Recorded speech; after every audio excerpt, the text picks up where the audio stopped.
ko'chmas mulk, uy-joylar bo'yicha o'sha savollarga javoblar yoki uchraydigan holatlarga yana bir to'xtalib o'tamiz. Navbatdagi videomizda sizlarga taqdim etamiz. Masalan, uy sotib olishda qanday xatoliklardan ehtiyot bo'lish kerak? Birinchi o'rinda ko'pchilik o'sha realtorlik xizmatiga to'lashgisi kelmaydida, o'zim olaman deb o'ylashadi xaridorlar va o'zi topadi, o'ziga ma'qul bo'lgan uyni topadi. Lekin shu yerda uchraydigan xatoliklar bor. Birinchisi, qattiq savdolasha olmaydi.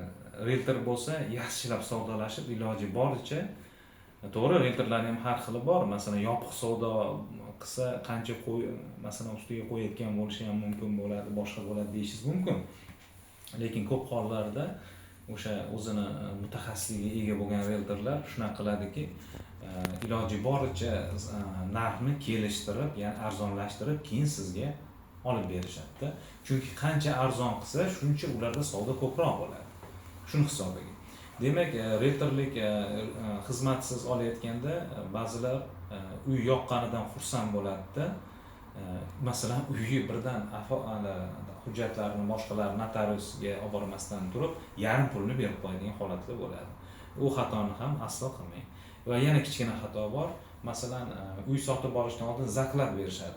Zaklab berayotganda o'sha uyi hujjati bilan zaklab beradigan odamingiz bir xil bo'lishi kerak. Ya'ni kimning nomida bo'lsa, o'sha insongagina zaklab berish kerak bo'ladi.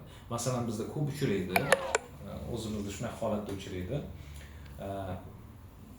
Ba'zilar boshqalarning nomiga uy olgan holatlar ham ko'pda. Shuning uchun uy meniki, lekin uni nomida deydi, lekin yo'q, hujjatda u o'tmaydi. Shuning uchun kimning nomida bo'lsa, o'shanga zaklab berishingiz kerak bo'ladi. Yana uy olishdagi yana bir xatolik, uy tanlashda arzon ekan deb o'ylashadi-da. Masalan, tarsovoy deyishadi. Agar uy qidirganlar bo'lsa, shu videoni ko'rib turgan uy qidirganlar bo'lsa, uni tushunishadi. Tarsovoy degan narsalar bor. Ya'ni masalan, bir bino qurilgan deylik. Bino qurilgan, eng chetdagi kvartira bo'lsa, bu qishda sovuq bo'ladi. Shuning uchun tarsovoy holatiga ham e'tibor bering. Shuning uchun agar siz tarsovoy olib qo'ysangiz, qishda qancha otopleniyingiz yaxshi qizdirishga qaramasdan uy sovuqroq, salqin bo'ladi. Shuni ham e'tiborga olish kerak bo'ladi. Keyin ba'zilar arzon deydi, 4-etaj yoki 9-9-etajni olishga nima qilishadi? Arzon ekan deb o'shanga tushadi. Ko'p o'sha xaridorlar bilan kuzatuv jarayonida shu so'zni ko'p eshitganmanki, uy olayotganda uni sotishini ham o'ylab olish kerak. Ya'ni arzon deb olib qo'yish kerak emas. 4-etaj yoki oxirgi etajlarni bizning yurtlarda sotish qiyin bo'ladi. Arzon sotasiz, lekin yaxshi narxda sota olmaysiz. Mana shu taraflarga ham e'tibor berish kerak bo'ladi. Xayr, salomat bo'ling. Keyingi videolarda ko'rishguncha.